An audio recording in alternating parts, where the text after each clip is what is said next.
former president, naming Senator J.D. Vance as his running mate. Let's get some more from that from Eamon Javers at the RNC in Milwaukee today. Hey, Eamon. Hey, good morning, Carl. You guys have been having the absolute right conversation about this ticket this morning because Trump's selection of J.D. Vance is really a giant green light for economic populism in the Republican Party, signals where Trump wants to go, signals where the party is going in the future. I've seen some, frankly, very lazy analysis on Wall Street over the past 24 hours on this, looking at this kind of like this is a second coming, potentially, of the George H.W. Bush administration. This is not that at all. This, on economics, is not your father's Republican Party.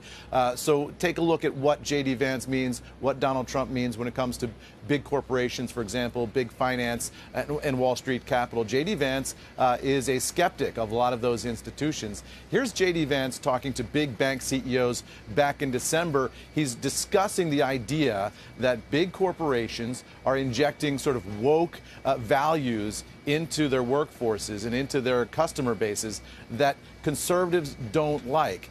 This is not a conservative movement that sees itself as simpatico with big CEOs. It sees themselves culturally in many ways at odds with big CEOs. Here's J.D. Vance last year. If you guys are going to use the financial power that you've accumulated to go to war against the values of our voters, impoverish our constituents who rely on cheap energy, and destroy the jobs of people who work in the energy sector, why should we listen to you when you come and ask us for a tax break or for reasonable regulations?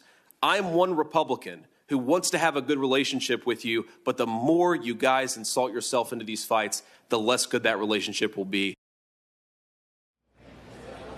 I think that captures the tenor of the remarks from J.D. Vance there. This is a Republican Party now that views sort of coastal elites who run large corporations, particularly in Wall Street, as potentially on the opposite side of a giant cultural war that's happening in this country. And that leads you to a whole bunch of different conclusions. One conclusion the economic populists have is that policy has been focused too much on consumers over the years. That is, making prices cheaper for consumers when, in fact, it should have been focused on making wages better for workers. That leads you to a whole different set of policy choices on a whole host of issues.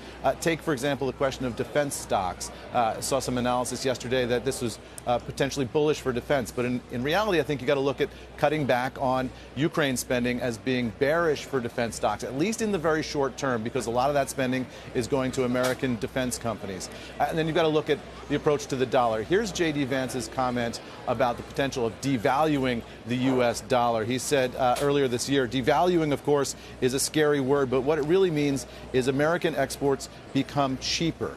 Again, the idea here is that devaluing the dollar is potentially a good idea because it makes wages better, it increases exports, increases opportunities for American workers. I think that's the way you need to understand this shift in the approach to the economy from this Trump-Vance ticket, guys. Back over to you. God, it's brilliant analysis, and I'm not hearing it anywhere else. Pro-worker is exactly the biggest fear that the Democrats have, because this country has gone, I agree with Eamon, I think it's actually going too far for the big. And if you talk to paychecks, it's the small and medium that's been crushed by the regulation. And they can't hire more people because of the regulation. So paychecks would tell you, and that's the largest small, medium-sized business payroll company, they would tell you this is exactly true.